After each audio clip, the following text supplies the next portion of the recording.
우리가 사람을 이야기할 때 키라든지 성별이라든지 이런 걸로 규정할 수 없죠. 그 사람을 설명하려면 그 사람이 살아온 인생이라든지 그 사람의 직업, 그 사람의 가족, 그 사람의 평판, 여러 가지 것들이 중요할 겁니다. 자동차도 마찬가지예요. 때로는 자동차가 가격이라든지 혹은 엔진 출력이라든지 그런 숫자들로 판단되는 경우가 많이 있습니다. 하지만 자동차는 인류 역사상 인류의 삶을 완전히 바꿔놓은 탈 것이죠. 지금은 우리가 인터넷이라는 것을 통해서 전 세계와 소통할 수 있습니다만 과거의 인간은 자기가 머물던 반경에서 벗어나지 못하던 때도 있었습니다. 그런데 그곳에서 자신의 생활 반경을 넓혀준 것이 지금의 인터넷이 그랬던 것처럼 과거엔 자동차가 그런 존재였어요. 그리고 그 중에서 최고라고 평가를 받았던 것이 바로 롤스로이스입니다.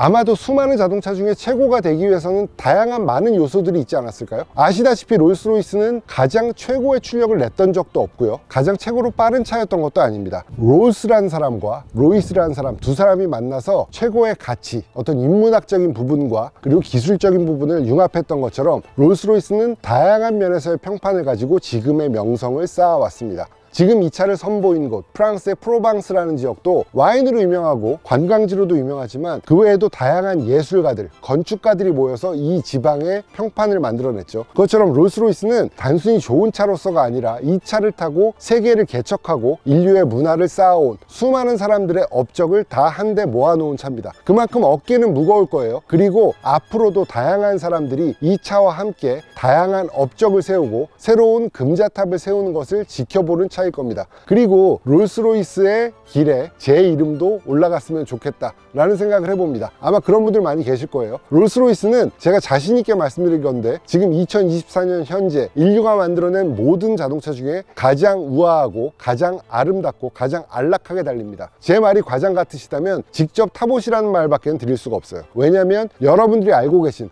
혹은 조금 더 친숙한 다른 대형 세단과도 격을 달리하는 달리기 성능을 갖고 있기 때문입니다.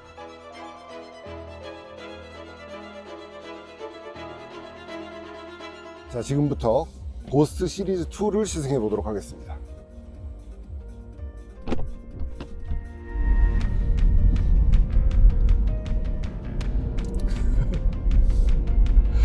운전을 시작하자마자 웃음이 지어질 수밖에 없습니다. 지금 저는 전기차를 매일 타고 있죠. 전기차 중에서도 가장 좋은 차라고 일컬어지는 포르쉐 타이칸을 매일 타고 있어요. 그 부드러움에 아주 익숙해져 있는데 이 부드러움은 뭐랄까요?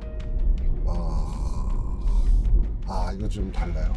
지금 제가 타고 있는 차는 롤스로이스 고스트의 시리즈 2입니다. 롤스로이스 고스트는 2009년에 처음 나왔죠. 2009년에 처음 나와서 지금 2세대째를 맞이했어요. 2세대째고 이 차는 2세대의 두 번째 시리즈 2에 해당합니다. 보통 페이스리프트라는 이야기를 많이 하죠. 그래서 이 차도 페이스리프트를 거친 2세대 롤스로이스 고스트라고 할 수 있고요. 그 롤스로이스 팬텀이 이제 롤스로이스의 플래그십이라고 할 수 있잖아요. 가장 큰 롤스로이스라고 할 수 있을 텐데 사실 롤스로이스 팬텀은 롤스로이스의 최고 인 것도 맞습니다만 그 스케일로 볼 때 일반적인 차가 아닙니다. 그 차는 많이 팔리는 걸 롤스로이스도 바라지 않는 차라고 볼 수 있습니다. 그렇다면 가장 롤스로이스 다움을 의미하는, 그리고 많은 사람들이 롤스로이스 다움을 느끼고 싶을 때 권할 만한 차로서 만들어진 게 롤스로이스 고스트라고 볼 수 있을 거예요. 롤스로이스 팬텀은 사실 세단처럼 생겼습니다만 차체의 사이즈 자체가 다른 차랑은 완전히 다르고요. 어느 쪽인가 하면 거의 탱크에 가깝습니다. 훨씬 커요. 사이즈가 어느 정도 제약이 따르는 것도 사실입니다. 주차 공간이라든지 뭐 그런 면에서. 그런데 롤스로이스 고스트는 일상적인 우리가 생각하는 자동차라는 스케일 내에서 만들어진 궁극의 차라고 보실 수 있습니다. 제가 가장 싫어하는 말 중에 하나가 엔트리 레벨, 엔트리급이라는 건데요. 롤스로이스의 엔트리라는 걸 붙이는 건 적절하지 않아요. 왜냐면 롤스로이스라는 브랜드 자체가 이미 끝에 있고 롤스로이스라는 브랜드만으로도 궁극이기 때문에 롤스로이스의 엔트리라는 거는 그건 언어 도단입니다. 그런 말을 쓰시는 분들은 아마도 롤스로이스를 제대로 이해하고 있지 못하신 분들일 거예요. 그런데 롤스로이스는 원래 스케일이 다른 차와는 좀 달랐습니다.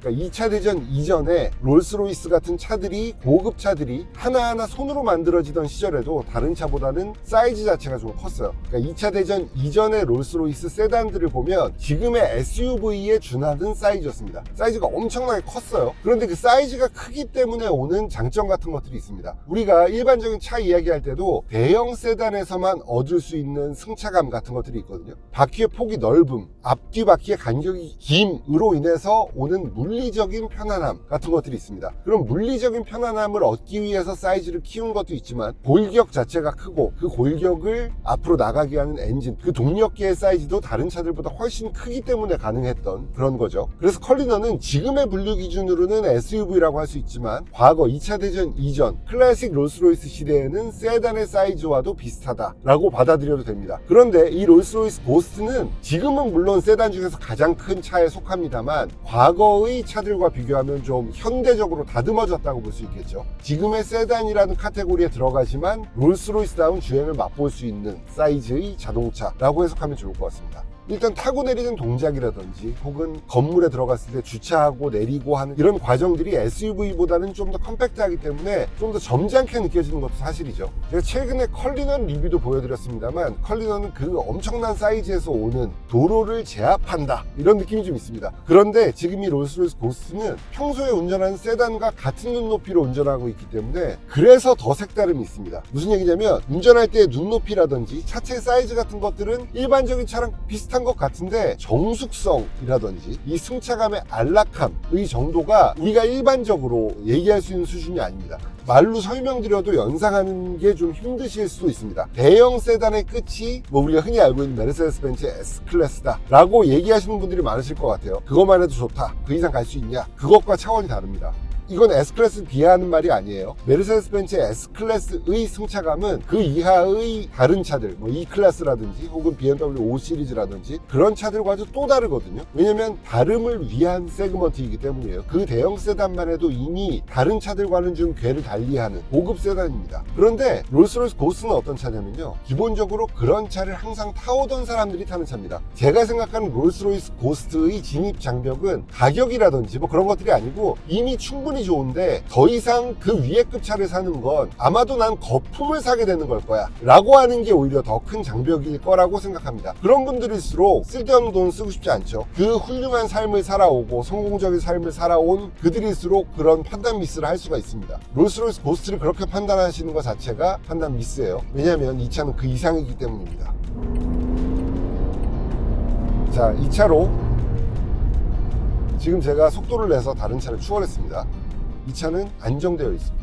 안정되어 있고 제 말투도 아주 차분하죠 지금. 그러니까 이 차에서는 잇몸 만개하면서 막 소리 지르는 그런 도파민은 방출되지 않아요. 이 차는 도파민을 위한 차는 아닙니다. 다양한 사람의 감정이 있는데 그게 뭐 꼭 흥분하고 익사이팅한 그 상황만 기쁨은 아니지 않습니까? 뭔가 잔잔한 즐거움이라는 것도 있죠. 나의 밸런스를 깨뜨리지 않고 캄한 상태 내에서 만족감을 주는 것, 그런 것들을 원할 수도 있어요. 이 차는 2.5톤의 거대한 차체지만 느리진 않습니다. 제로백은 911 정도는 돼요. 롤스로이스라고 해서 느릴 것처럼 느끼실 수도 있습니다만 느리지 않습니다. 그런데 풀가속할 때도 911처럼 흥분되지 않습니다. 911이랑 똑같다고? 라고 약간 의심할 정도의 가속이에요. 다만 자극을 주지 않을 뿐이죠. BMW 그룹 내에 롤스로이스가 속해 있다는 건 다들 알고 계실 텐데 BMW가 대표적으로 운전하는 행동 자체를 즐기기 위한 자동차입니다. 그 자동차를 웬만한 스포츠카 전문 브랜드보다 훨씬 더 잘하는 게 BMW죠. 하지만 이 롤스로이스는 그런 차는 아닙니다. 누가 주인공 주인공이냐고 하면 어디까지나 운전하는 사람이 주인공입니다. 주인공을 보조하는 역할로서의 자동차라는 게 롤스로이스죠. 지금까지의 그 어떤 차에서도 맛볼 수 없었던 안락함, 승차감, 편안함 이런 것들을 느끼실 수 있을 거예요. 이런 이야기를 하면 어떻게 받아들이시냐면요, 반응이 약간 느리다라고 받아들이시는 경우가 있습니다.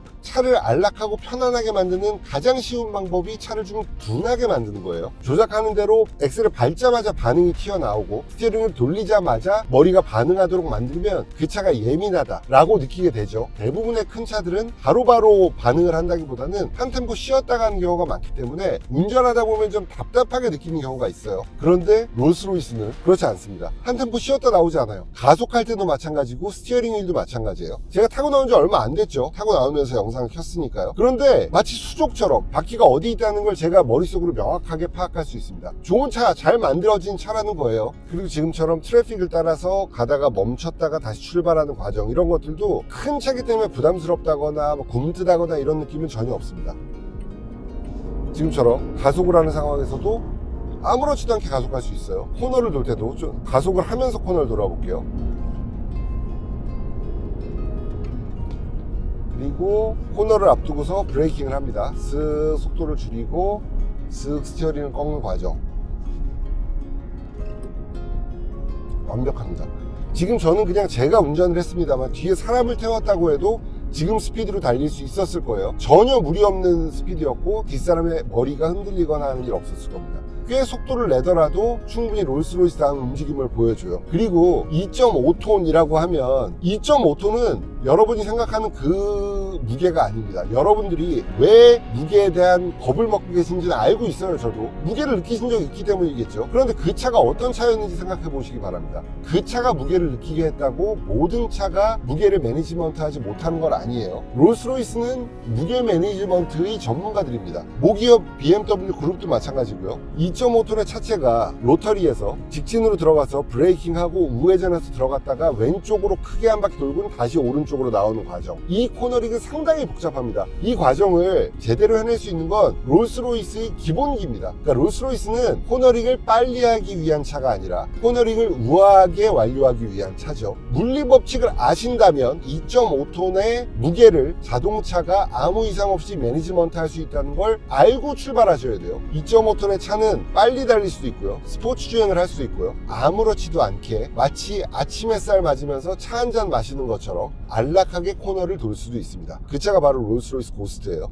스티어링 휠은 롤스로이스가 언제나 그렇듯이 약간 얇습니다. 약간 얇고 뒷부분에는 손가락을 걸칠 수 있는 리브가 있는 이런 디자인. 요거는 과거의 클래식 롤스로이스부터 BMW 시대가 된 이후의 롤스로이스 모두의 공통된 부분인데 이건 아마 바뀌지 않을 겁니다. 이 스티어링 휠이야말로 롤스로이스라는 거예요. 그리고 롤스로이스의 드라이버들은, 롤스로이스에 소속된 드라이버들, 그러니까 쇼퍼 드리븐을 하는 드라이버들은 3시, 9시 방향으로 파지하지 않습니다. 차를 약간 아래쪽으로 파지하고 운전을 해요. 3시, 9시로 파지하는 이유는 즉각적인 움직임을 할 수 있도록 만든 거죠. 그런데 약간 아래쪽으로 잡는 이유는 여기서 약간 유격이 있어서 움직여도 이 차가 휙휙 움직이지 않는다는 거기도 합니다. 스티어링 휠을 아래쪽을 잡고 조작을 해도 차가 촐싹되지 않는다는 건데요. 그렇다면 유격이 있느냐? 그럼 또 그거랑은 약간 다르다. 테스트 드라이버가 운전 감각과 바퀴의 세팅, 서스펜션의 세팅을 잘 조율한 결과입니다. 이건 사람의 터치예요. 사람의 터치 영역이고 철학의 영역입니다. BMW M의 비어만 아저씨가 현대에 와서 가르쳐준 게 바로 그런 거죠. 그가 숫자를 가르쳐주고 이렇게 세팅해라고 한 게 아니죠. 그 사람의 판단을, 감각을 현대 엔지니어들한테 전달한 것처럼 이건 숫자로 완성되는 영역이 아닙니다. 엔지니어링의 영역이긴 한데 감성이 아주 깊게 관여하는 영역입니다. 그런데 그 감성을 사람 한 명의 이야기로 그대로 세팅한다? 어렵죠. 공감대가 형성이 되어 있어야 되는데 그런 면에서 영국차가 대단한 게 뭐냐면요, 여러분들이 알고 계신 모든 고급차, 비싼 차가 아니라 고급차 모두 영국제죠. 사실은 롤스로이스, 벤틀리, 에스턴 마틴, 제규어 다 영국제 아닙니까? 그러니까 영국은 스포츠카도 잘 만들지만 고급차가 가장 많은 브랜드 중에 하나예요. 레인지로버를 빼먹었네요. 그 승차감, 그 안락함, 그 여유로움, 풍요로움은 영국 특유의 것입니다. 그러니까 영국에는 안락한 승차감이란 어떠해야 하는가, 안락한 운전 감각은 무엇인가에 대한 공감대가 너무너무 널리 퍼져 있다고 봐야 됩니다. 영국은 대영 제국이라는 말로 한 시대를 풍미했고 자동차 여명기에 가장 많은 자동차 수요가 있었던 나라이기 때문에 그래요. 귀족 계급들이 고급 자동차를 타고 사냥, 승마 혹은 모험을 떠나는 일들이 많았기 때문에 고급차에 대한 니즈가 분명히 있었습니다. 그리고 그 차를 세팅하는 노하우는 누구보다도 많이 갖고 있었던 거고요. 그 결과물이 이겁니다. 그러니까 엔지니어링의 정점에 있는 독일 기술력, 그리고 라이프 스타일을 자동차에 접목시키는 그 감각, 그런 것들이 어우러진 게 현대의 롤스로이스라고 볼 수 있고요. 사실 차의 브랜드로 어떤 경제력, 사회적 지위 이런 것들을 판별하는 건 좀 어려워진 시대라고 봐도 좋을 겁니다. 어쩌면 독일 차를 선택하는 게 40년 전 선택일지도 모릅니다. 그럼 변별력이라는 것이 필요하냐 아니냐를 따지자는 게 아닙니다. 40년 전에는 독일 차를 사면, 독일 대형 세단을 사면 누구에게나 인정받을 수 있었어요. 하지만 지금은 좀 많습니다. 하지만 롤스로이스는 좀 다르죠. 뉴스 사회면을 보고서 판단할 수 있는 그런 것들로 롤스로이스는 판단하지 말아주세요. 그건 곁가지일 뿐이고요. 롤스로이스는 어디까지나 소셜 스테이터스를 나타낼 수 있는 중요한 척도 중에 하나입니다. 그래서 만약에 여러분이 고급차를 사고 싶다면 캘리브레이션이 좀 필요합니다. 지금 시대에는 옛날처럼 독일 대형 세단 이라는 걸로 고급차를 매기기 좀 어려워진 시대가 아닌가 저는 생각합니다. 고급 대형 세단을 사고 싶다면 여기가 끝이지만 여기가 시작이기도 해요. 왜냐면 다른 차들이 너무 많아졌어. 롤스로이스는 아직은 그렇게 많지 않고요. 조금 속물적으로 들리실 수도 있고요. 재수없게 들리실 수도 있습니다. 하지만 뭐 사실은 사실이라고 생각해요. 그러나 지금 이 차를 타고 제가 온 곳 샤또 라코스테라는 곳은 와이너리이기도 하지만 예술 그리고 건축물이 만난 종합예술 공간이기도 합니다. 그런 곳에서 이 차를 선보였다는 건 뭐랄까요, 롤스로이스는 단순히 자동차가 아니라 라이프 스타일이자 취향의 집합체다 라는 것을 나타내기 위한 걸 겁니다. 차의 이미지를 빌어서 뭔가 대단한 사람처럼 보이려고 하는 사람들은 모든 차에 존재합니다만 롤스로이스는 그렇게 얕은 취향으로는 고르기가 쉽지 않습니다. 만약에 여러분이 멋진 익스테리어 컬러에 멋진 인테리어가 조합된 아주 유니크한 롤스로이스를 보셨다면 그 오너의 취향도 믿으실 수 있을 거예요. 롤스로이스를 타기를 원하시는 분이라면 아주 작은 다름을 구분할 수 있는, 디테일을 구분할 수 있는 취향이 있는 분이라고 생각을 해요. 지금 이 차와 한 1시간 남짓 달렸습니다.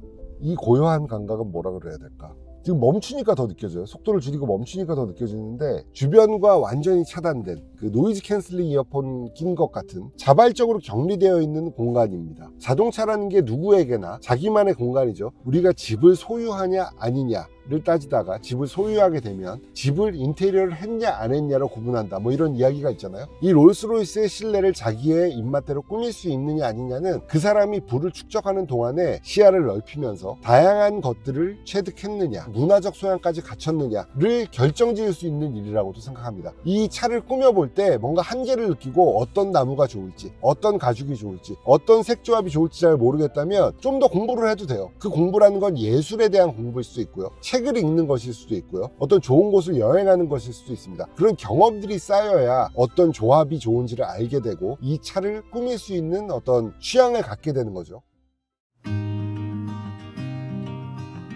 총평가겠습니다. 취향을 가지고 있다면 롤스로이스만큼 취향을 잘 드러낼 수 있는 차도 없을 겁니다. 취향을 갖고 있는 내가 쉴 수 있는 오롯이 나만을 위한 공간이라는 측면에서 다른 차와 좀 다르고요. 운전에 재미를 느끼게 하는 차, 빠르게 달리게 하는 차, 다양한 차들, 좋은 차들이 많이 있습니다만 롤스로이스는 자동차라는 게 우리가 누구나 타야 하는 생필품처럼 된 시대에서 이동조차도 내 취향에 맞는 공간에서 하고 싶다라고 하는 성공한 사람들을 위한 탈 것이에요. 저는 아직 롤스로이스 고스트를 제 차로서 탈 수 있는 능력은 안 됩니다. 그런데 이 차를 갖고 싶은 마음은 분명히 있습니다. 이 차가 비싸서도 아니고요, 멋있어서도 아닙니다. 저도 이제 나이를 먹을 만큼 먹어서 제 공간이 필요할 때가 있어요. 집도 그렇고 사무실도 그렇고 제 취향에 맞게 공간을 꾸미는 게 좋고 그 안에 있을 때 가장 편안함을 느낍니다. 만약에 여러분들이 자기만의 공간을 소중하게 여기시는 분이라면 이 차로 이동 공간조차도 여러분을 위한 공간으로 만드실 수 있을 거예요. 그리고 단순히 실내가 내 취향대로 꾸며졌다가 아니라 외부와 차단되는 이 정숙성, 안락함, 이런 것들이 이 공간을 전 세계로부터 독립시켜서 여러분의 공간으로 만들어줄 겁니다. 멋있는 얘기 아닐까요?